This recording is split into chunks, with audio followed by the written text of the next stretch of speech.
And we are live. Howdy, howdy, everyone. Welcome back. So today, Beelzebub. We're going through that chapter on war again. Sorry we didn't get that much reading done last week. Thank you all for sticking with it. I'm trying to think of a new, goal for chat, so I just did something silly today. But anyway, welcome chat, welcome everybody. Welcome everyone who's watching in the future. So, we left off with this little sentence here where good old Beelzebub was just about to get into it. Because he was talking about a society. Society and war. And what was this last little paragraph? Let me just read this again. Because the information about this will give you the possibility to understand well just about the first and chief cause why there on your planet this terrible process of reciprocal destruction, war, by these unfortunate three-brained beings of our great megalocosmos must already almost inevitably proceed. Almost inevitably was interesting because he's implying that you can actually stop wars. It's not totally inevitable. Oh, hello, Kimberly. Howdy, thank you for the $5. Let's see those birds. Oh, G8 in the chat. Welcome, welcome. Yes, sir. He's gonna get into some more nitty-gritty on the psychology of why wars take place. I think, what was that last week? We were talking about the those 6 types of intelligentsia, the plutocrats and whatnot. But anyway, now, so we stopped here because it was a setup just for this big thing. Also, if I should mention, if you wanna support the channel, you can give a one-time donation via PayPal. Or consider, if you've got cryptocurrency, adding to one of those crypto wallets. Add to some Solana so I can make a Gurdjieff coin. A Hansblad coin. And then we can do some... I can rug pull you all on crypto. Also, you can become a YouTube member, blah, blah, blah, today. Anyway, let's get into it, guys. Let's get into it. Let's go. And likewise, you will learn how the to say, local nature. When something unforeseen hinders its correct functioning for the purposes of the common cosmic drogo auto egocrat, adapts itself so that its results should correspondingly blend with the harmony of this most great cosmic law. So the Trogo auto egocrat law was the law of reciprocal nourishment. So it's this law of everything is interconnected. Oh, you want to get rug pulled, Tyler? Excellent. So, law of reciprocal nourishment. Basically, everything is interconnected, so not just we're all one like that, but it's like a network. So, it's one of those things because it's like, you know, does your life matter or not? Yes, your life matters. Because think of a net. If one little node in the net breaks, it doesn't necessarily ruin the entire net, but if that node was there, the net would be better functioning. So it's like, oh, if I exist, the world would keep going. Yeah, the world would keep going. But if you did exist and you worked your hardest and were the best you could be, the world would be better. And so it's this kind of, everything is a kind of epic network. And it's not just people. Nature itself is connected, you know, it connects us to the planets. And the planets themselves have this reciprocal connection to each other. So it's hence why it's common and it's cosmic at the same time. This is about, Tyler asks, this is about the easing of the suffering of the creator. Well, that's part of the overall thing. Like, when I first heard the whole point of the work is to ease the suffering of the creator, the way I saw it is because the creator is this totality. Our consciousness is kind of a part of the totality, you know, panentheism. Our consciousness and what we experience is part of the creator. So the creator feels what we feel, so he feels all of the happiness, but also feels all of the suffering of everybody instantaneously at all times. Everybody who lives, everyone who has lived, and everybody who will live. So it's one of those things where it's like, oof, but imagine all of that suffering must suck. But if you differentiate yourself and you become a higher being, you kind of differentiate yourself and you take on your own suffering, so God no longer feels your suffering. So even though there's this infinite suffering, you actually do alleviate the burden that God feels. That's how I interpreted it, but other guys have different interpretations. But this is a part of us differentiating ourselves. But that's, anyway, we're talking about war here. Anyway, likewise, you'll learn that the, so to say, local nature, when something unforeseen hinders its correct functioning for the purposes of the common cosmic order, egocratic adapts itself so that its results should correspondingly blend with the harmony of this most great law. That's actually a bit... What is he talking about there? That's a bit tripping me up, actually.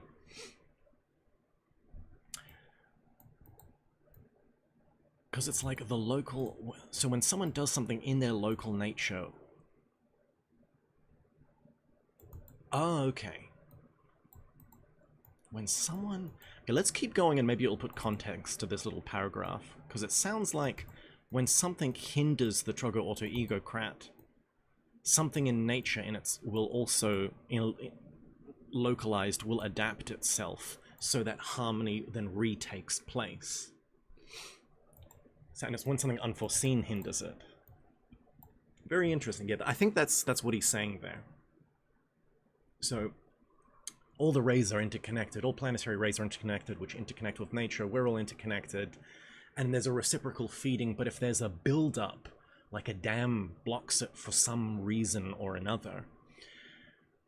Because that was the whole why wars happened in a previous chapter, was there's this kind of build-up of like a Skokan or something, or there's a build-up of humanity, and then like a war would just happen naturally of this, so this release of a Skokan would take place. And so then everything would find its balance, its harmony again. Kind of like a law of reciprocal nourishment, but not quite. The said society of terrestrial beings men arose, as I have already told you, 6 or 7 centuries ago on the continent, Asia, in a town then existing under the name of Musulopolis. Ooh, hello. Hello, hold on a second. 6 or 7 centuries ago, okay. So not prehistory, he just said 6 or 7 centuries. Asia in a town then existing under the name... It's in Asia, but it ends with polis, which is a Greek... This is interesting, so polis just means city. What does Musul mean? I can give a key on which city he's talking about, but anyway. And it arose from the following cause. Just at that period, the processes I have mentioned were flowing particularly frequently on just the same continent. These processes occurred partly between different communities and partly within the limits of these communities themselves. And these latter processes afterwards came to be called civil wars. Ah, there we go. So the processes I mentioned were flowing particularly frequently, and these processes are called civil wars. One of the chief causes of these terrible processes, which become frequent both between and within communities on the continent Asia, was at that period a religion, then only just forms, which had been fantastically founded on the teaching of a genuine messenger of our endlessness, Saint Muhammad. That's interesting. In Asia as well. So a Muslim community in Asia was having civil wars. That's interesting because also in history, one of the things they say about, you know, the Ottoman Empire is an odd empire compared to other empires. Because you look at, like, Rome. Rome, you know, at its height was doing quite well, but even Rome, in some of its worser times, was constantly having civil wars. I think there was a period in Rome where, like, in a period of 20 years in Rome, they had like 17 civil wars or something.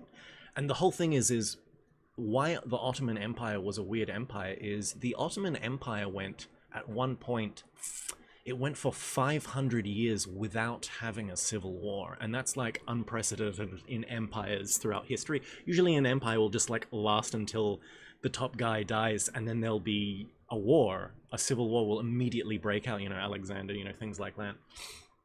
Alexander the Great's empire, you know, things like that, and there'll be a bifurcation. But the Ottoman Empire, like, maintained itself and did not have a civil war for 500 years of its existence.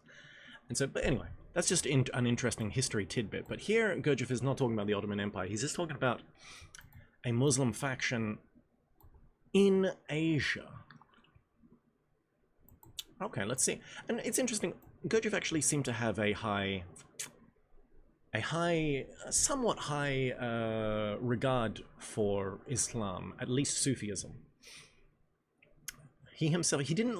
It's interesting. Gurdjieff really didn't see all that much in Buddhism. At one point, he said there's only 4 real religions, and everything else is just a warping or a misremembering of proper religion. And the 4 religions being Christianity, Mohammedanism, Judaism, and Hinduism. Funnily enough. Tyler in the chat, Mosul, Iraq. So Mosulopolis is okay. So it's in Iraq. Very interesting. Very interesting. So it could be there's a place in Iraq, Mosul, which has a civil war going on, according to Beelzebub. Let's see what he says about it. The foundation of the said society was then first laid by the brothers of the fraternity then existing in Central Asia under the name of the Assembly of the Enlightened. Here it must be noticed that in those days the brothers of this fraternity were beings who were very much venerated by other 3-brained beings around them, of almost the whole of that planet, and hence this brotherhood was sometimes also called the Assembly of all the living saints of the earth. Hello, that's funny. That's interesting. Hold on a second. The foundation by the brothers of a fraternity. This is interesting. So is Gurdjieff kind of saying the White Brotherhood, you know, he's not going full theosophy here, but he's basically saying, and are these guys legit, the Assembly of the Enlightened in the East? You know, the brothers in the East? This is I'm getting some Blavatsky stuff kind of here. I'm getting it's not necessarily an influence, it may just be a reference, or he's kind of making fun of Blavatsky here. Here it must be noticed that in those days the brothers of this fraternity were beings who were very much venerated by other 3-brain beings. Beings around them of almost the whole of that planet, and hence this brotherhood was sometimes called Assembly of the Living Saints on Earth. Very Blavatsky. This brotherhood of the 3-brain terrestrial beings had already long before been formed of such beings who had also noticed in themselves the consequences of the properties of the Organkunde buffer and had banded together to work collectively for their deliverance from these properties. And this is interesting. This is only 600, 700 years before us. So in the 13th, 12th century in the East, there was a faction of the White Brotherhood that was going quite well, apparently, according to Gurdjieff. And they were in Iraq. Is he getting this maybe from his contact of Yazidi? And so, but no, my boy, when on the continent Asia, these terrible processes of reciprocal destruction, there became already too frequent certain brothers of the said fraternity, with the most venerable brother, oh hello, let's get a new name here, Ol Mantabor, at their head, just decided, wait, hold on a second, Ol Mantabor, Old Man Tabor? Sorry, that just old man. There was an old man Tabor. Very funny. At their head, just decided for the first time to try whether it would not be possible to obtain by some means, if not the total abolition of this terrible phenomenon, proceeding on their planet, at least the reduction of this crying evil called civil war. Having devoted themselves to carrying out this decision of theirs, they began to visit various countries of the continent Asia, and everywhere very movingly preached the colossal criminality and sin of these actions of men, and in this way they found many people earnestly within them. And as a consequence of all their impartial and truly philanthropic labors, there was formed in the city Mosulopolis, perhaps in Iraq, the mentioned large and serious society of men beings under the title, "The Earth is Equally Free for All." I feel like didn't like Freddie Mercury make a song called this? And it's just like, it's literally that line over and over again. I swear that's a Freddie Mercury song. You know, like, it's not a Queen song. You know that, like, period in Freddie Mercury's life where he, like, went to Germany and, like, just did some solo work? Pretty sure that's a Freddie Mercury song. Freddie Mercury, Red Gurdjieff confirmed. Nah, already, quite from the beginning, the members of this society of beings actualized to this end many things which no beings of the earth, either before or since, were able to actualize. That's interesting. Very interesting. Tyler, Old Man in the Mountain from Ismaili? Maybe Old Man Tabor is a reference to the Ismaili sect. Yeah, maybe. Maybe. The Ismaili Islamists as well, they were very... I wouldn't say they're like full Sufi, but they definitely were Neoplatonic. So they're following from, you know, Plato, Plotinus. So they're very esoteric. They're very esoteric, the Ismailis. So it wouldn't surprise me. Wouldn't surprise me at all.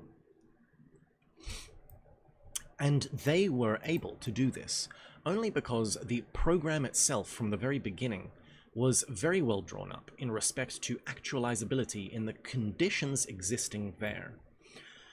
Among other things there, entered into the fundamental program of this society, gradually to act in such a direction as would enable them to obtain a result. In the first place, the actualization for all the beings of the continent Asia of one common religion, which they wished to base upon the teachings of the sect of what are called the Parsi. That's very interesting. This is Parsi is Zoroastrians. They're Zoroastrians. Only changing it a little. Secondly, where am I? I looked away for a second there. Parsi, changing only a little. Secondly, one common language, and for this common language they wish to adopt what is called the Turkoman language, so Turkish. Turkish mentioned. Gurdjieff, Turkish supremacist. Language, the oldest on the continent Asia. Ooh, there's some weird, like, there are like Turkish linguists who go hard into like Turkey being like an amazing language and it's like a root language for a lot of things. There's in the linguist community there are like some linguists that go hard for that, I know. So whose roots had already entered into the very Asiatic languages. So interesting. So these guys, this white brotherhood from 700 years ago in Asia, in Iraq, want to make a world religion that's based on Zoroastrianism but changed. Maybe it's given a new name, but it's basically Zoroastrianism, and they're going to use the Turkish language to do it. And thirdly, they're entered... So basically, is this the creation of Sufism? Sufism is actually a Zoroastrian psyop in Turkish. Is that what he's doing? Is that what he's going for? And thirdly, they're entered into the fundamental program of this society, finally to bring about the organization in the center of Asia, namely in the city Marjellan, the capital of what was called the Ferganian Khanate. Okay, we got some Mongols there. Let's go, Fergie. And thirdly, the fundamental program of society to bring about the organization in the center Asia, namely in the city Marjellan, the capital of what was called of a chief and basic government for all the countries of Asia under the name of the Council of Elders. Sounds like they're doing a one world order, but for a new world order. This is like New World Order Illuminati conspiracy, but for Asia instead of for the West. The members of which had to be honorable beings from all the Asiatic communities. Okay. So I'm just reading chat. Huh. It had to be so named because only the oldest and most deservedly honorable beings could participate in it. This is interesting because the Islamic Golden Age happened, and then a lot of... I know the Turks mass converted to Islam and went back into kind of Persia. I'm like really loose on a lot of my Islamic kind of history. I wish Turkish, any Turkish boys in the chat help me out here. Because I know Giorgiani really hates the Turks basically mass converted and went back into, you know, Persia and ruined everything. But like Gurdjieff may be saying like this was planned to do good, but may have not turned out that well. But I know in Turkey there's a big one of the Sufi, the whirling dervishes and that kind of Sufi brotherhood. They got a big kind of chapter there in Turkey. There's a big movement there in Turkey. So that's interesting. Maybe that's the what we see in Turkey nowadays is the effect of this. According to their understanding, only such beings of their planet are able to be impartial and just towards other beings on the earth, irrespective of to what religion or nationality they belong. Among the members of this society, then in the city of Musulopolis, there were already beings belonging to almost all the Asiatic communities. Among them were also those called Mongols, Arabs, Kyrgyzs, who are Kyrgyzs, and Georgians. Little Russians. Are Georgians Little Russians, or is Little Russians a different thing? And Tamils. So Tamils are like South Indians, I'm pretty sure. There's a plane going overhead. I'll just wait for a little bit. And even the personal representative of the then famous conqueror, Tamerlane. So that's also... Isn't Tamerlane just a Mongol? Okay, so different factions, different races. Yeah, different races and different factions and different political parties. Thanks to their intensive and indeed impartial, unselfish activities, those increasing wars and civil wars on the continent of Asia began to diminish. Okay. And it was anticipated that many other good things might still be done for this same end. Oh, Kyrgyzstan. So the Kyrgyzi boys right here are from Kyrgyzstan. I gotcha. Thank you, Tyler. But something just then happened, which began the breakup also of this society, of the effective men beings of that unparalleled planet. And everything subsequent came about through the influence of a then very famous philosopher, Artanak. Okay. Another Gurdjieff name here. He loves the Anak endings to his names, doesn't he? And Arta. Kind of has a never-ending story feel to it. And then Anak just kind of gives it this Egyptian feel. And his theory expounded by him in a treatise under the title, Why Do Wars Occur on the Earth? Yes. Yes, Tyler, teamwork. I'm assembling a team. Oh, Atreyu, yeah. Atreyu and Artanak. It does have that kind of feel to it. With this philosopher made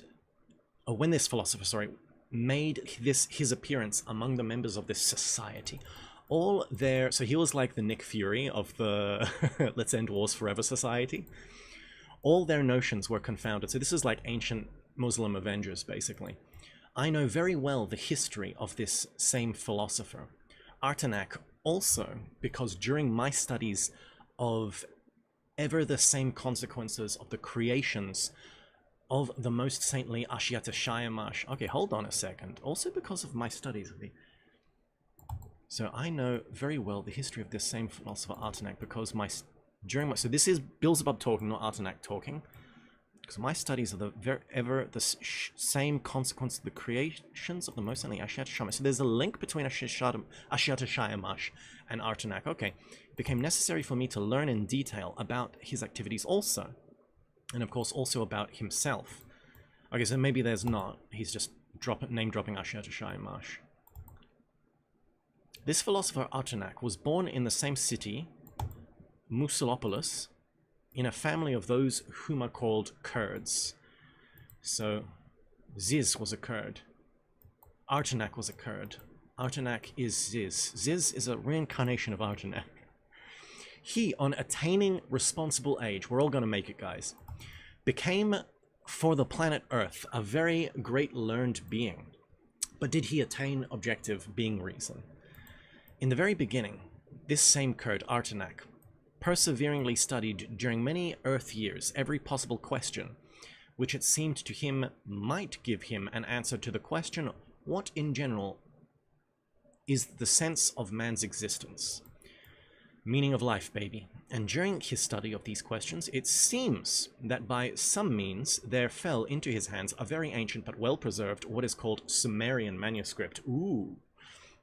So he was influenced by the Sumerians. This manuscript was well preserved because it had been inscribed on the skins of being snakes called Kalinian Jesh, with the blood of the being Chirman. Okay, so this is interesting. Snake skin is the paper, and it's written in blood, so it's blood written on flesh. A tradition from ancient Sumeria, which is interesting, because he didn't say Tikliamish, he didn't say Babylon, he specifically said Sumeria, which to us normies is the limit of our history. Gurdjieff has more history. He goes into prehistory, he goes into Atlantis. But he's specifically saying Sumeria here, so a flesh and blood tradition from Sumeria was given to this Kurd, Artenak. As my investigation made clear to me, the contents of this manuscript, inscribed by some ancient being, extremely interested the philosopher Artenak, who was particularly struck by that place of the manuscript where, as a presupposed by this ancient learned being, it was said, in all probability, there exists in the world some law of the reciprocal maintenance of everything that exists, of everything existing. Okay, so that's very interesting. So on this Sumerian manuscript was not necessarily the law of the Trogoito Olgokrat, but basically a philosopher almost, not necessarily fleshing out the concept, but arriving at a supposition that there must be something like this existing. And that struck Artenak. So this is very interesting. This is very interesting. Obviously, our lives serve also for maintaining something great or small in the world. This idea expressed in the ancient manuscript so captivated the philosopher Artenak that thereafter he devoted himself wholeheartedly to the study of only this aspect of the question which had interested him. It's very interesting. Because it's like, you know, after the Society of Calden that happened in Atlantis, humanity never kind of regained a whole knowledge of the universe. But what would happen is, a part of that objective knowledge, it would just be like one aspect of it would enter into people at certain times, and certain people would get obsessed, but only with one part of it. And so, even though we've lost that whole knowledge, there are fragments of that knowledge all over the place. Like in China, they regained the knowledge of Heptaparaparshinok through their music theory. And like it said here in, Islamic philosophy, there is a remembrance of the Trogo-Auto-Egocrat, like encased in there. But only just that part. So not the whole tradition, not the whole eternal tradition is remembered, but just like little bits can be found all over the world in different traditions. So this idea served as the basis for his whole further plausible theory, which after minute researches during several years and elaborate experimental verifications of his own conclusions, he expounded in his chief work under the name Why Do Wars Occur on Earth? Hey, another guy in the chat. Yo, yo, yo, it's hump day. Is it Wednesday for you? Where do you exist in the world, another guy? I became acquainted. My boy, where's the Q&A? Asked another guy. We decided on doing more Q&As. Might just do them quarterly though. So, well, I did my last one in January, February, March, April. We're getting to the end. Oh, is it? Yeah, we're still in March. I think maybe mid-April. Or sometime in April, I'll drop the Q&A, another Q&A stream, just to answer that question for you. Anyway, I became also. I've been pretty good this stream. Not many sidetracks. I became acquainted also with this theory of his. It was indeed near to reality. So, near to reality. Okay, there you go. So the Kurd Artenak almost... He almost got his theory down correct.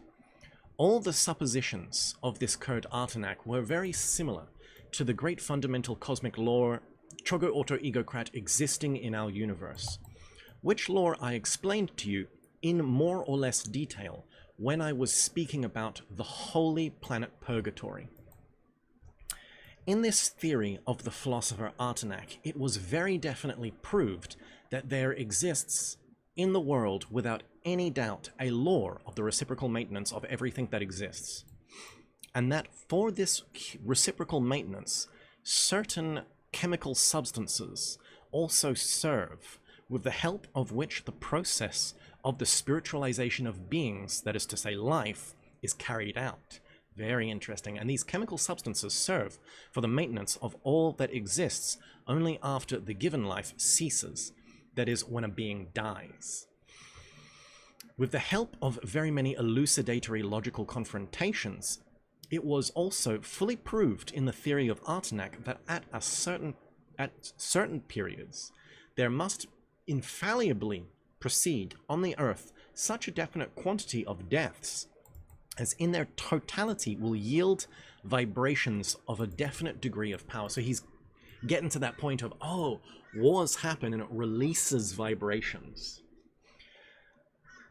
Once, when at a general meeting of being members of this society, the earth is equally free for all. He does like hippie bullshit so well. I love it. That's such an, like, mwah, mwah. I can imagine every single one, like, member of this society having long hair. It's like Gurdjieff predates, like, hippies, but he, like, is somehow prophesizing their existence and making fun of them. It's all a recurrence, baby. It's all a recurrence. This anything but ordinary terrestrial three-brained being, who was also the elected representative from the whole population of the country called Kurdistan, expounded this theory of his very eloquently and in great detail at the request of his fellow members. Then great confusion and agitation proceeded among the members of this society. Oh, another guy. You're my one Brazilian follower. That's what you're in Brazil. Okay, I get you. I get you.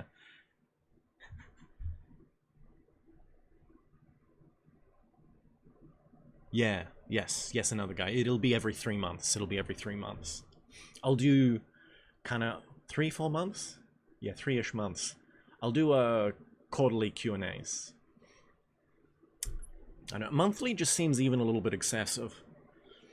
But anyway, we'll work it out. We'll work it out another go. I mean, there may be some special occasions as well and things like that, but yeah, monthlies will be fine. They were so struck with this theory of his that at first, as is said there, a sepulchral silence prevailed among them for quite a time and plunged into stupor. None of them could even stir, and only after the lapse of rather a long time, such a great noise and hullabaloo arose among them, as if the saving of each one's life depended on the degree of his excitement and its outer manifestations. The result of it all was that late in the evening of the same day, they unanimously decided to elect from their midst several learned beings, jointly to investigate thoroughly the details of this theory which had struck them, and afterwards to make a detailed report upon it to the General Assembly. Okay, so he basically laid down his theory, and everyone was like stunned to silence and then clapped. Even the walls were clapping. And then they're like, let's push this through. This is the most unrealistic thing that Gurdjieff ever said. A council, a differentiated political council made a decision in one afternoon? Bruh, that is completely unrealistic. From the very next day, those elected learned members of the society, the Earth is equally free for all, very earnestly set to work to familiarize themselves with the theory of this Artenac. But to the misfortune of all three-brained beings of future times arising on this ill-fated planet, it turned out that although all the elected learned members were also already advanced in years and those malignant functions, which in the beings of the Earth make their beings, so to say, jealous and greedy, were almost atrophied in them, yet for various reasons, chiefly owing to their abnormal education, certain of them, it seems, had not yet acquired enough ground to be convinced of the non-actualizability of their dream, which they owed to that notorious abnormal education of theirs. So basically, they really got into it like, yeah, it's going to be great. And then they were like, I don't even think this can be achieved, actually. They basically black-pilled themselves. But it was a result of their education, which is interesting. With the result that they were still not yet sufficiently disillusioned to be able to fully be impartial and just. So they couldn't be impartial and just, and they black-pilled themselves. In consequence of this, from the very same day, as they gradually became familiar with the details of this astonishing theory, they began to get into the state typical of beings of Earth, that is to say, they began to forget the extraordinary hypothesis that had struck them, which was mentioned in that theory, and began gradually to return, as is proper to three-brained beings, to their former typically subjective and therefore always changeable conviction, and immediately split into two opposite parties. So that basically, upon reading the actual philosophy and realizing how unattainable it was, although it may have been attainable, their education convinced themselves, black-pilled them. They split into two groups. Some of these began without any logical criticism to take convincingly on faith all the hypotheses made in this theory. So some became true believers, others, however, did not fail, as in general proper to most of the learned beings of the Earth, to speak and to prove quite the opposite of these hypotheses, and as a result they worked themselves up into a state of enmity, not only against the theory of Artenac, but even personally against him himself. So, your theory is dumb and you are dumb. Billions, yes, billions must be black-pilled.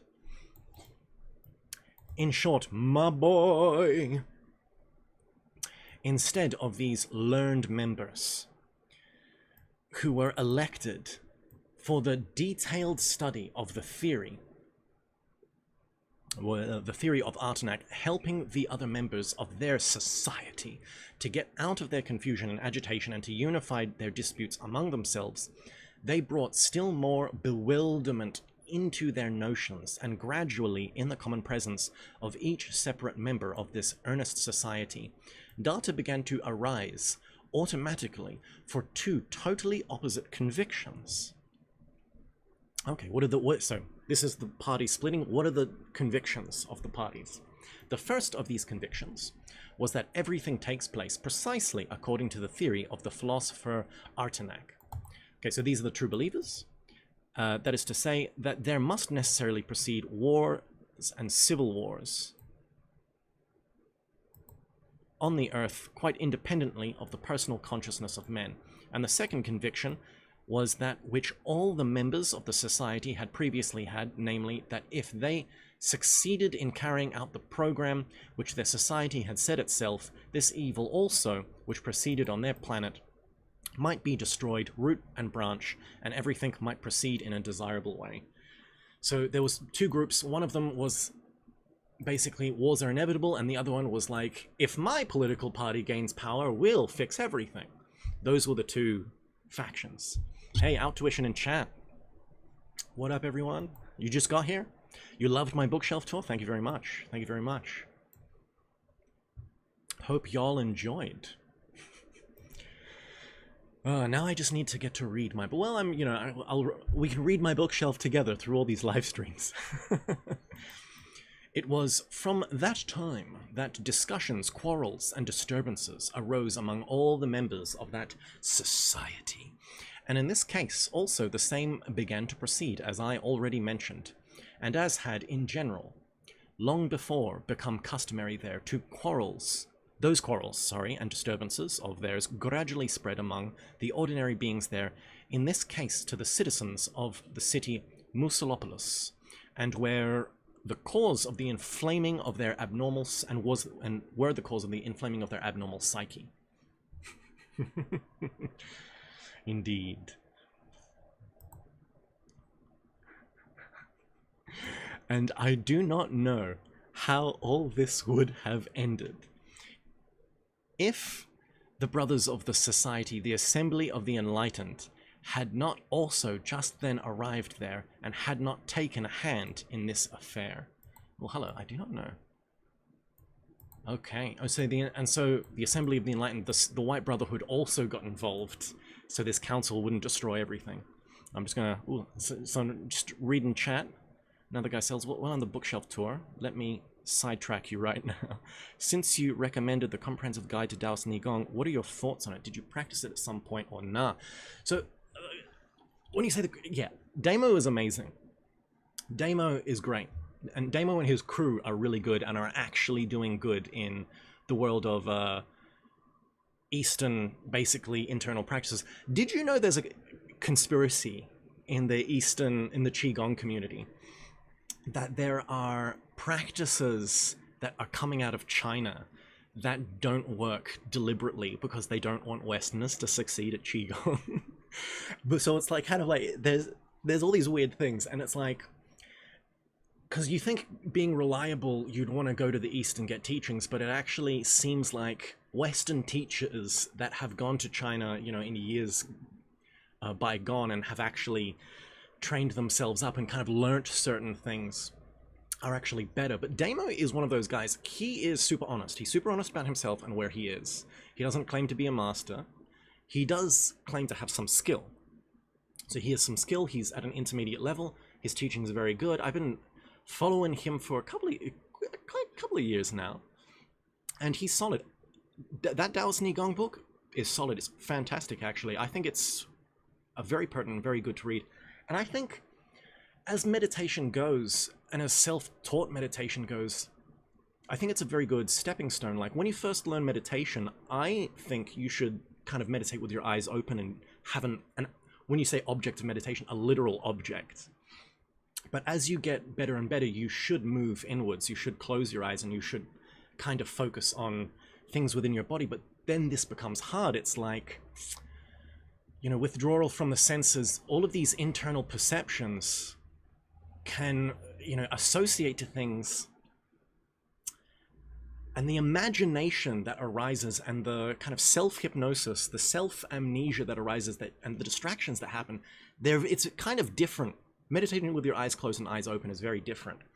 And there are all of these pitfalls that people fall into in meditation and just spend years basically in a rut or deluding themselves.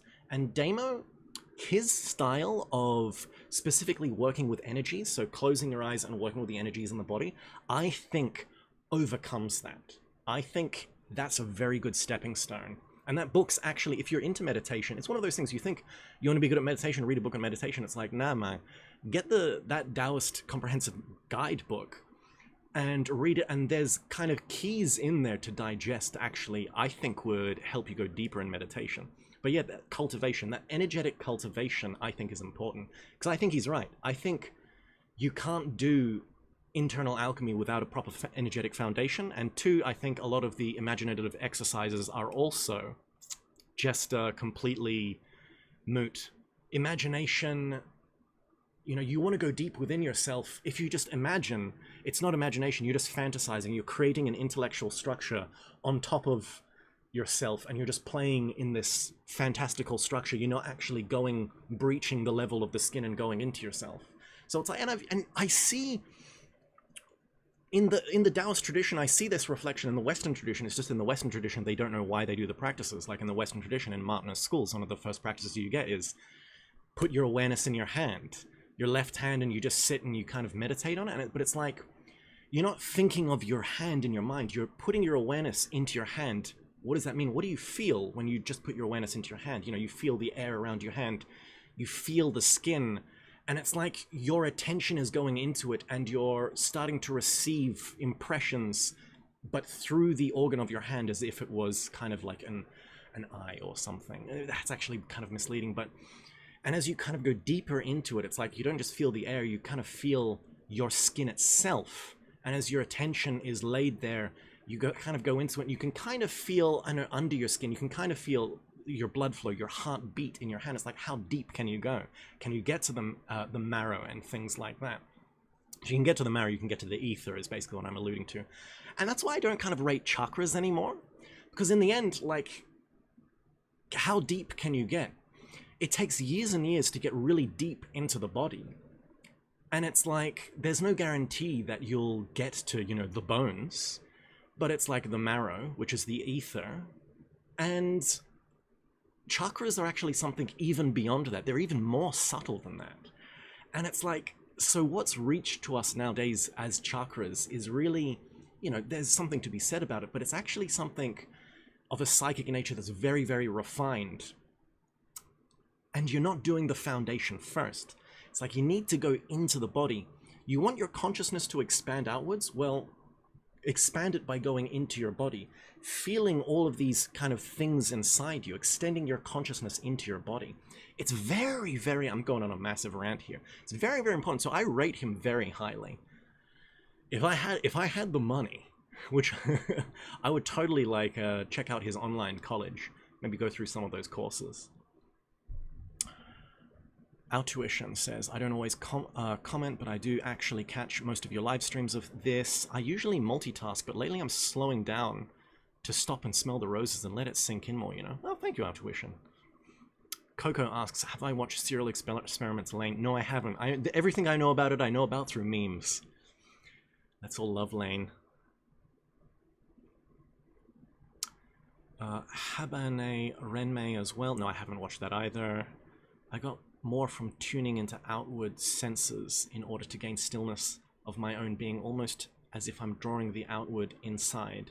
It's almost as if I'm retracting my steps down into myself. Yeah, so I mean, that was the same with me. Like, I learned meditating on a candle, and that allowed me to pull my spazzy mind onto a point. But there's almost like a limit to that. And going inwards is kind of the next step into the flesh and opening the body. Having the consciousness move through the body is like the next step. You see it in all these Martiner schools, you see it in Franz Baden.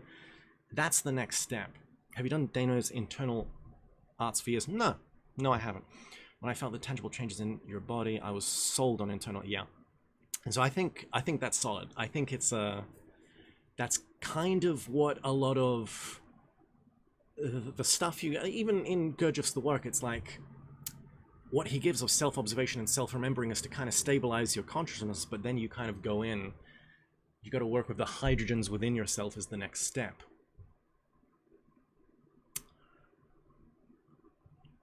Now,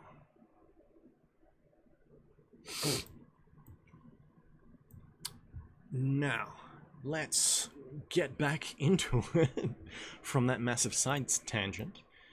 So, White Brotherhood is getting back, so White Brotherhood is coming to fix out this council, this hippie council that's basically bifurcated into two different factions. Thanks to their influence, all the members of this serious society gradually calmed down and started anew, peaceably and seriously to ponder and deliberate upon just what to do in the future. The result of all their serious deliberations and ponderings was that they unanimously elected Artenak as their chief director and begged him to help them to find an issue from this situation. After several meetings already directed by the Kurd philosopher Artenak himself, the following categorical conclusion was unanimously arrived at. According to the laws of nature, there must periodically always proceed on the earth, independently of the will of men, wars and civil wars. And this is because during certain periods there is required for nature a greater quantity of deaths. In view of this, we are all, with much grief but with inevitable inner resignation, compelled to agree that by no mental decisions of man it is possible to abolish the shedding of blood between states and within states themselves, and we therefore unanimously resolve to wind up current affairs and everything done by our society and perforce disperse for home and there to drag out our inescapable burden of life. Okay. It was only after this categorical resolution was presupposed, when all the members, without exception, of that indeed serious society decided to begin that same day the complete liquidation of all their affairs. Only then did that, in the opinion held there, truly learned through very proud and self-loving Kurd Artanak, ascend the cathedra and speak as follows. My honorable colleagues, I am very sincerely grieved that I have unintentionally been the cause of the dissolution of this great philanthropic undertaking into which you, the most honorable and wise of all the countries of the earth, have for several years put in a more impartial, unselfish labor than men of the earth have ever been or ever again will be able to bear for others, that is, for men quite unknown and indifferent to them. You have labored unceasingly for some years to obtain for the masses the most necessary welfare, and although I too have worked upon my theory for many years, also for people unknown to me, nevertheless it has been the cause of the frustration of your indefatigable labors and benevolent aspirations. The consciousness that it seems that I am to blame for all the misunderstandings which have arisen among you has given me no peace during these last days, and I have been thinking and pondering all the time whether it is not possible somehow to repair this involuntary fault of mine. And so, wise colleagues elected from the whole earth, I wish to share with you the final conclusion to which these deliberations of mine have brought me. So let's see his final conclusion. Let's see the final solution. If the universal laws I have discovered are opposed to the means you expected, might bring a certain happiness to mankind, then, however strange it may seem to you at first glance, if only these same laws be employed otherwise, they might serve for the attainment of this aim we have set for ourselves. Okay, hold on. If the universal laws I've discovered are opposed to the means you accepted might bring a certain happiness to mankind, then however strange it may seem to you at first glance, if only these same laws be employed otherwise, they might serve for the attainment of this aim we have set for ourselves. So he's talking about kind of going with the law. Is he talking about deliberately making wars so that less wars happen? What does he say? What is he trying to say? Now listen to me. What we must do to attain this aim. The result of all my research has clearly proved that nature requires that at certain periods a certain number of deaths should take place on the earth. Is he talking about human sacrifice? Oh my god. And at the same time, I have succeeded in making clear for the needs of nature, it is indifferent which deaths these are, whether deaths of people themselves or deaths of the lives of other forms of beings. From this it follows that if the number of deaths required by nature made up by the deaths of other forms of lives of the earth, then obviously the need for the number of deaths of men themselves will thus be of itself correspondingly reduced. And it will be quite possible to attain to this if all the members of our society continue to work with the same intensity, only not with the aim of realizing our former program, but reviving upon the earth on a larger scale than before the ancient custom among men of offering sacrifices to their gods and saints by destroying the lives of other forms. So he's going to revive animal sacrifice? What? Bruh. When this proud Kurd finished his speech, there arose among the members of the society, the earth is equally free for all, an astonishment and agitation, not less than on the occasion when he had first expounded his famous theory. Wow, that's pretty crazy. Let me just read some chat.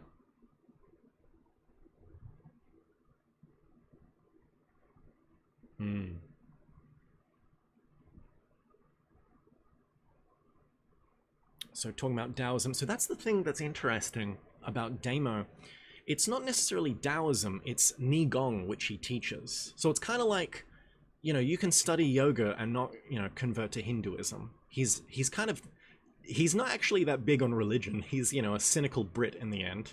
So he's not going to go hard into, you know, you need to read the Tao, but he draws principles from Taoism and uses those principles to describe internal processes and then derive technique and kind of provide a guidance to executing that technique, which then initiates these processes within us. It's all right. It's all right.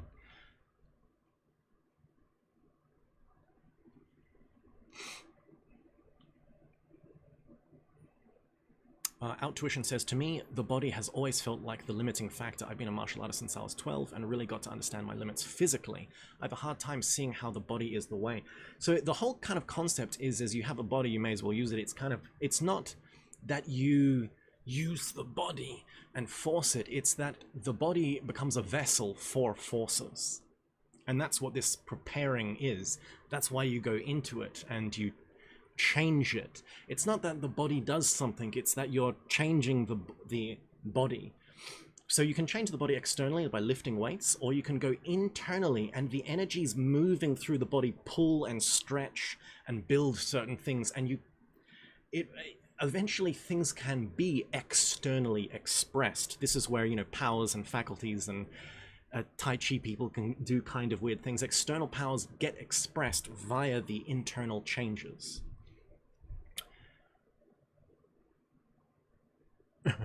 Kimberly asks, what? My brain hurts. Outtuition. Sorry. Well, Kimberly, is he saying some beings require human death, and if we start human sacrifice, the need for wars goes down? So this is the whole kind of concept of... In previous chapters, they were talking about a skoken. So there's this energy, this vibration within all beings that live. Not necessarily just humans, but basically... And there's this whole thing with the Earth and its orbit, and it has the moon, and things are not kind of going right. And so basically there's this energy that needs to be kind of put into the atmosphere so that nature can properly absorb kind of energies from the cosmos. So kind of death is kind of required. In ancient times, they didn't need this, because in ancient times worked kind of, you know, properly, and, you know, we functioned properly, we fulfilled our park dog duty, but we stopped kind of being proper kind of antennas. And also a bunch of things happened, you know, the Comet Condor happened and destabilized Earth, and the moon got, you know, the moon happened, and all of these kind of things, and the Kundabuffer organ got added to us, and all of these wrong things happened. And so because of that, you know, we have a dysfunctional mind, but also there's this disharmony in the Earth itself. And so for it to kind of regain harmony, certain kind of energy or vibrations need to be there. So one of the way these vibrations can be released is, one, by doing the internal work. By doing the internal work, you kind of release energy, energy flows through you differently. Cosmic energy flows through you differently.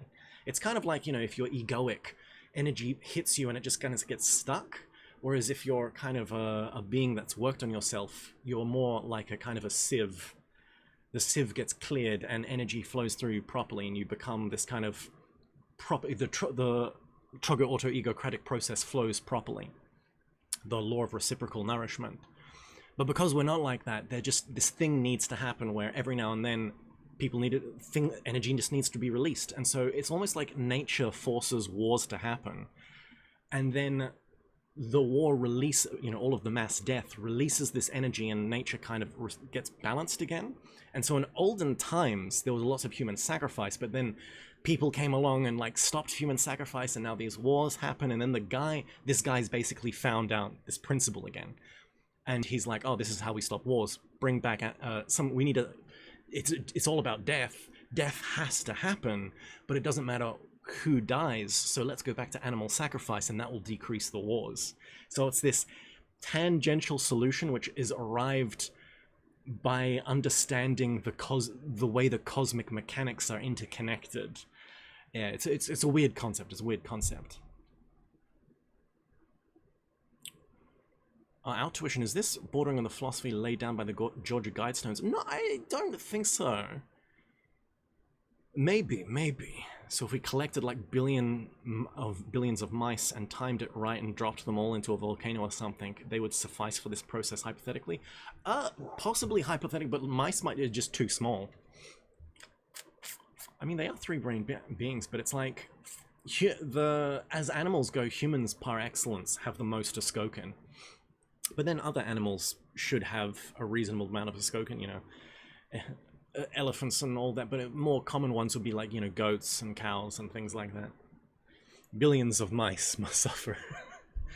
Nah. But like a billion mice. Yeah, but we need like, then you're just breeding mice to sacrifice, and what if they escape? And I don't know, man. It might just be goats maybe easier. Sheep maybe easier.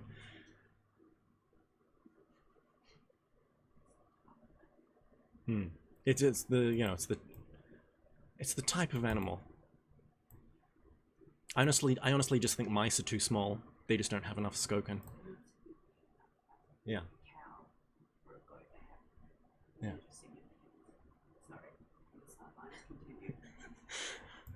My wife is also disagreeing with the mice theory. It's not going to work out tuition. I'm sorry, bruh. But the volcano idea is definitely the way. Nah, bruh. Nah. Nah. When this proud Kurd finished his speech, there arose among the members of the society, no less, an astonishment and agitation, no less than on the occasion which he had first expounded his famous theory. For nearly 3 days and 3 nights following that memorable day, they scarcely adjourned. But in the halls that had been put by the citizens of Musolopolis at the disposal of this all-planetary society of men beings, there was a continuous rumble of discussion and deliberation. At last, on the 4th day, an official general meeting was convened, at which, by general consent, a resolution was carried to do in the future also everything exactly as should be indicated by the great Kurd, the philosopher Artanak. So are they going to go back to, not human sacrifice, sorry, animal sacrifice? Let's see what they do. And on the same day, the name of the society was changed. Some day later, the members of that society, now under their new motto, the Earth only for men, bro. This is some Warhammer 40k, like, right turn they've done. Dispersed from the city Musopolis to their native countries, where under the general instructions issuing from the philosopher Artanak, they so acted that among the populations of the continent Asia, the idea should be strengthened and again take root of making themselves agreeable to their gods and idols by killing beings of different forms. Very interesting. Men's only club, baby. That's what happens. And indeed, afterwards, when they begin to actualize in practice the new program of theirs, there very soon began to be re-established among the beings all over the continent Asia the custom of offering sacrifices to their fancied saints by the destruction of the existence of various weak and stupid one-brained and two-brained beings there. So animals. So one-brained, two-brained beings, maybe they did sacrifice mice. From the beginning, the members of this new society, the Earth Only for Men, began to actualize this task of theirs, for the most part, through what are called the clergy of that religion, which was formed upon the teaching of the Saint Muhammad. Did the Islam ever do animal sacrifice? I don't think they... And which, at that period, was very widely spread over the whole continent, Asia. And this custom was adopted, this time on a larger scale, than it had been when, at the request of the angel Luisos, I descended there to try to do what I could to destroy the same custom among the three-brained beings there, which seemed at that time to his conformity very undesirable for cosmic phenomena of a greater scale. Because during all this time, the number of your favorites had greatly increased, and consequently the number also had increased, those anxious to give pleasure to their fantastic idols. The destruction of the existence of other forms of beings was resumed there not only privately in houses among their families, but also publicly in special places. So private house sacrifice and public sacrifice all came back, goddamn. So with the greatest intentions, the best moral intentions, the worst outcome was happened again.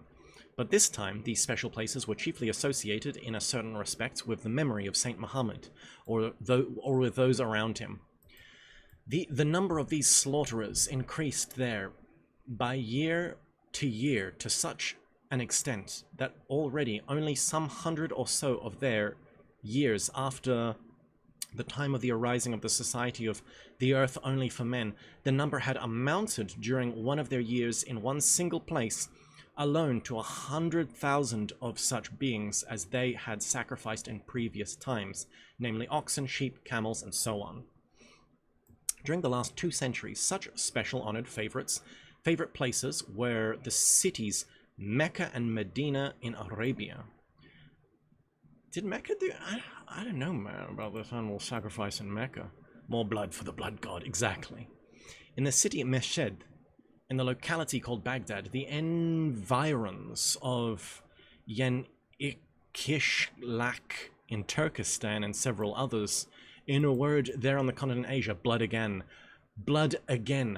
flowed like a river. Oof. Oof.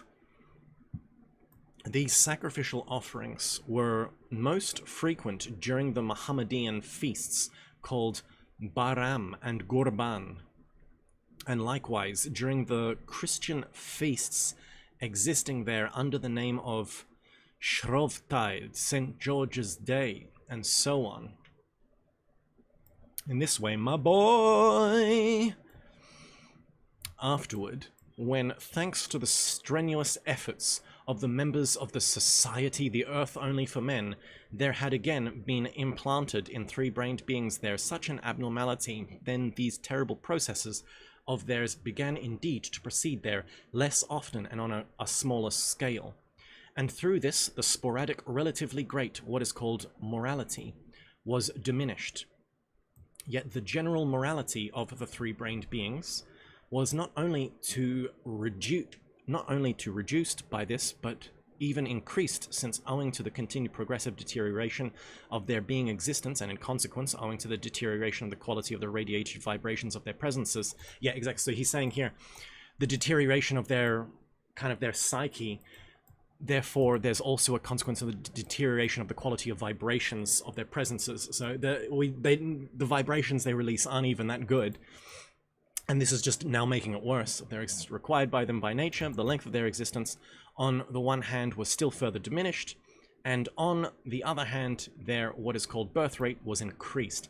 And so that's the other thing. As the age of existence that you can live decreases, the birth rate increases. So it continued until that time when a certain famous Asadullah Ibrahim Olgi, this is like, it starts off sounding Arabic, and then it goes Olgi, which just sounds Russian. Another old guy. A Persian dervish who obtained his arising, and who was formed into a responsible being on the same continent, turned all this in another direction. The dervish Asadullah Ibrahim Olgi began his activities there only some 30 or 40 terrestrial years ago. Being simply only a fanatic of the Muhammad religion, without the serious and deeply learned knowledge possessed by the Kurd Atanak, he perceived in the custom of sacrificial offerings only horrible injustice on the part of the people toward beings of other forms, and he set as the aim of his existence to obtain at whatever cost the destruction on the earth of this, in his opinion, anti-religious custom. Having begun from that time to wander on the continent Asia, chiefly in those countries where the greater part of the 3-brained beings were the followers of the Mohammedan religion, he began to work mainly through dervishes like himself, who are to be found in almost all communities there on the continent Asia. It's so interesting, this interplay. What, like Gurdjieff talks about, it's like these things happen, and it's like, are they morally just?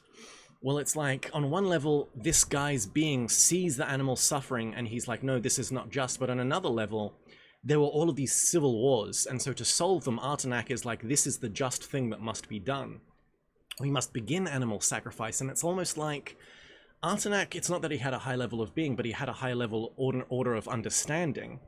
But it's like, and so his solution kind of superseded this guy's other solution, like this guy's other solution. As soon as you remove the animal sacrifice, civil wars will start again. And so it seems like there's this interplay, this duality, but actually there's an even higher order of thinking which understands the totality of the cosmos. And if it's like, if only you just dissolved the, like the remnants of the organ Kunda buffer, and your presences were able to radiate proper energies, and you would fulfill Parkdold being duty, then nature would be in a harmonious balance. We would perfect nature in that sense. One of the goals of alchemy, perfecting nature, and wars would automatically stop. So there's this ultra high level kind of ordinance, which is the ultimate ethos and ethic and moral thing to do, and everything else is just a fragment of that, trying to interpret that objective morality and kind of failing at it. But they're not all at a level, they're actually kind of tiered, which is really interesting. So it's like this Artenak, even though he's kind of wrong, he's still at a higher tier level of thinking than this other dervish guy. It's really, really interesting. Really, really interesting. So this ingenious and energetic Persian dervish, Asadullah Ibrahim Olgi, here, there, and everywhere, very cleverly persuaded these, and it's very, it's like Gurdjieff is just such a genius meta kind of thinker to embed this in his story. Like, all other philosophers are just like, everyone else is gay and I'm correct, and it's like, here, Gurdjieff is like, everyone else is gay and I'm correct, but hold on a second, it's not that they're all wrong, they're actually all wrong on different levels. Let me show you how. And it's like, that's where the true genius of Gurdjieff is really shining, in my opinion. Sorry. Asadullah Ibrahim Olgi, here, there, and everywhere, very cleverly persuaded these other dervishes of the truth of his idea.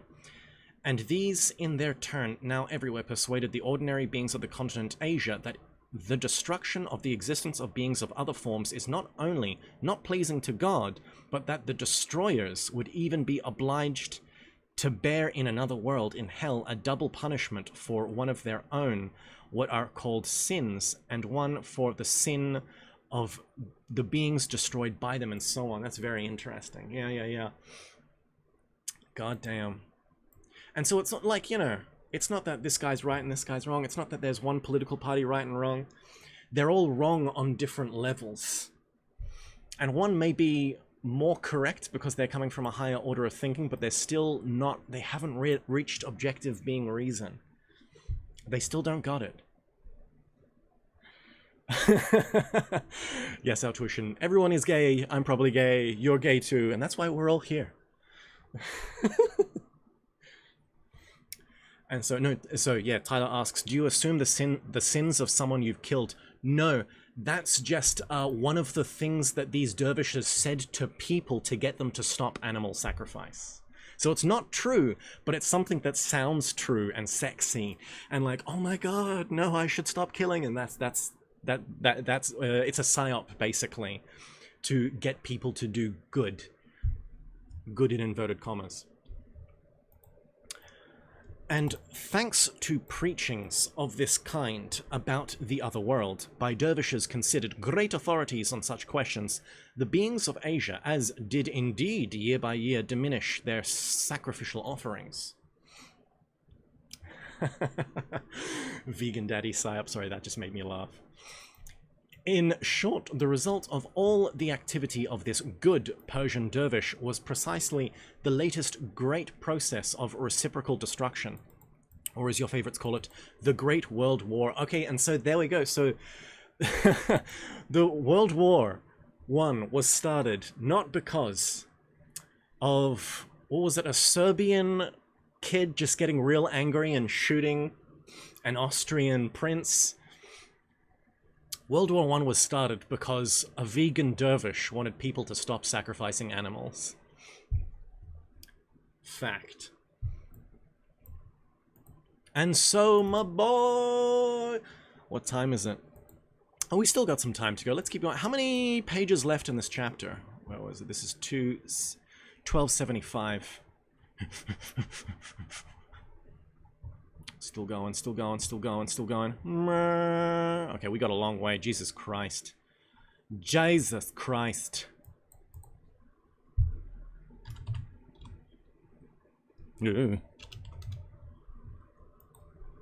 Okay. Well, it's a lot more on my screen, okay. We'll keep going for a little bit and then we might stop.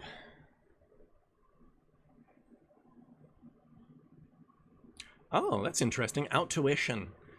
Taking on the sins of the person you killed is how the Stand Civil War works in JoJo Part 7. That's really interesting. See, I only actually watched JoJo till Part 4, and then, I don't know, I got bored in Part 4, not gonna lie.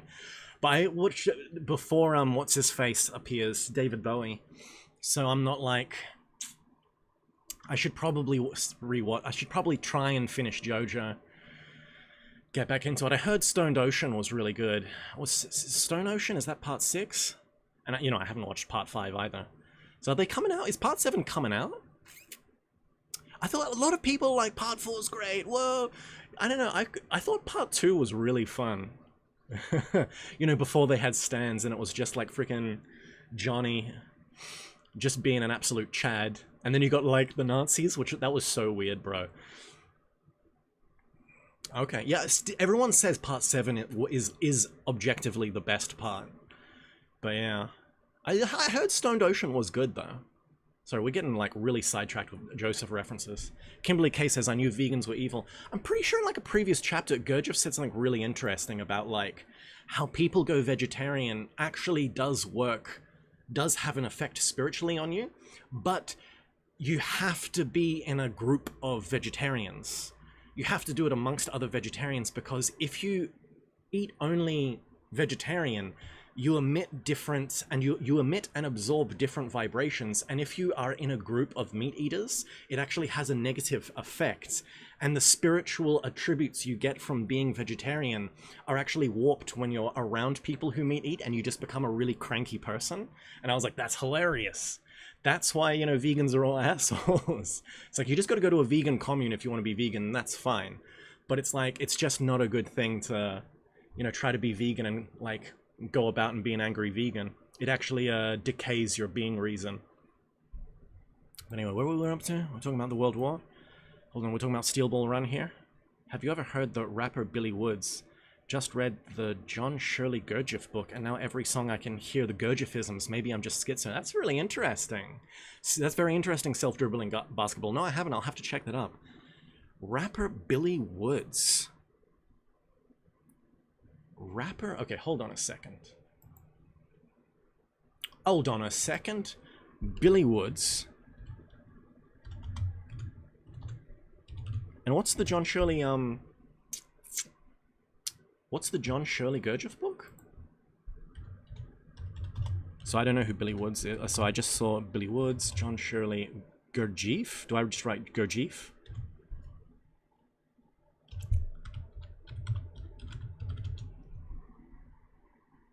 Okay. Okay, that looks good. John Shirley, there we go.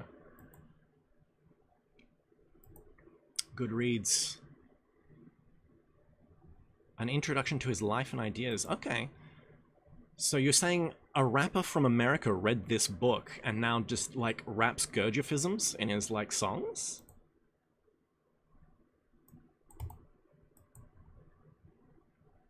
Shifting into border of Turkey and Russia. Yeah, okay, cool. Anyone got the chapters for this book?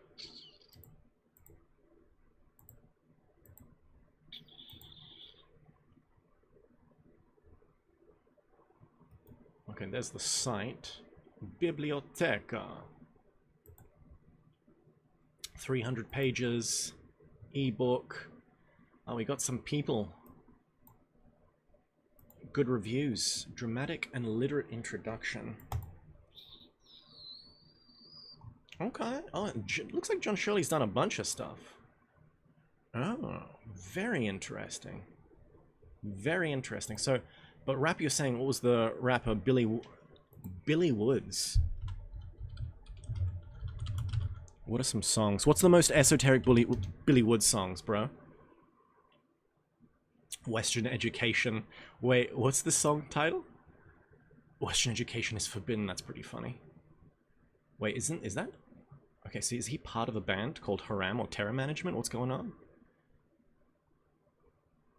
Okay. Okay, maybe I'll check this out later. I'll check this out later. Whoops.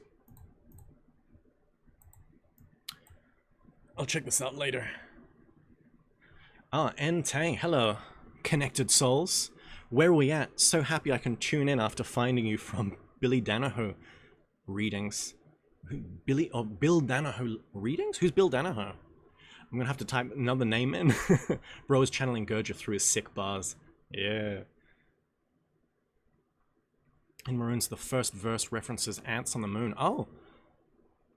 I can hear this in his lyric. Oh my god.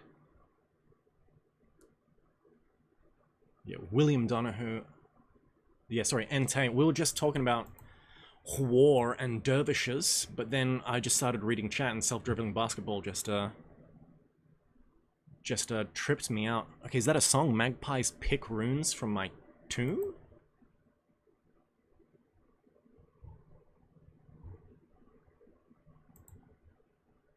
Babylon by bus.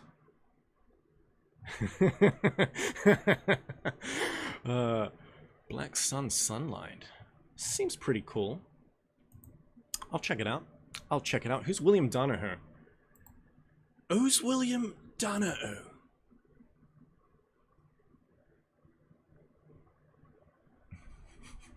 Anyway.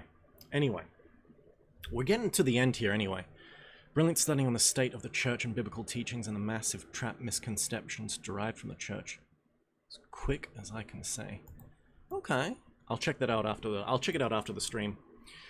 I mean, actually, we got here in short, the result of all the activity of this good Persian dervish was precisely the least great process of reciprocal destruction. So we just got to the whole, like a Kurdish philosopher came and stopped world wars by doing animal sacrifice, and then a Turkish dervish was like, no, animals good. And he vegan daddied his way into stopping it, which created the First World War, and we've reached an and so, my boy. We've gotten to the time. I think we can kind of call it for today. I'm sorry, Entei, you just arrived. A man who... Okay, that's really interesting, Entei. Let's just look up who William Donahue is. Oh my god. Not Defoe.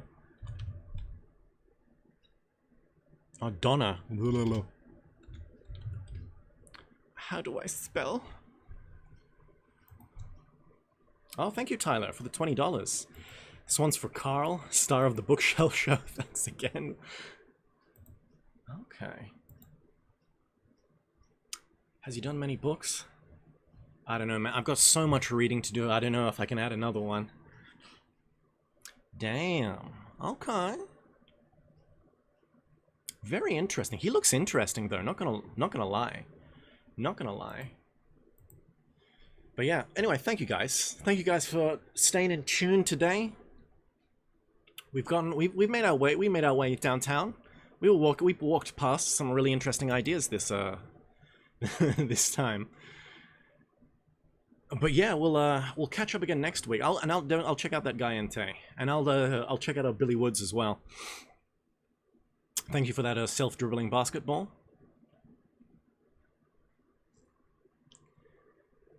And yeah. So I'm gonna head out now, guys. I'm gonna head out. Thank you all for staying in. Thank you all for coming. Put in some donations if you want to see some bird pics. I don't know. What should I do as the new stretch goal? The new as the donation goal now that we've had the bookshelf tour. Drop some ideas in the chat and we'll see for next time. Anyway, I'll catch up again next week and look out for the new Q&A gonna happen in mid-April sometime. See y'all guys around. Mwah.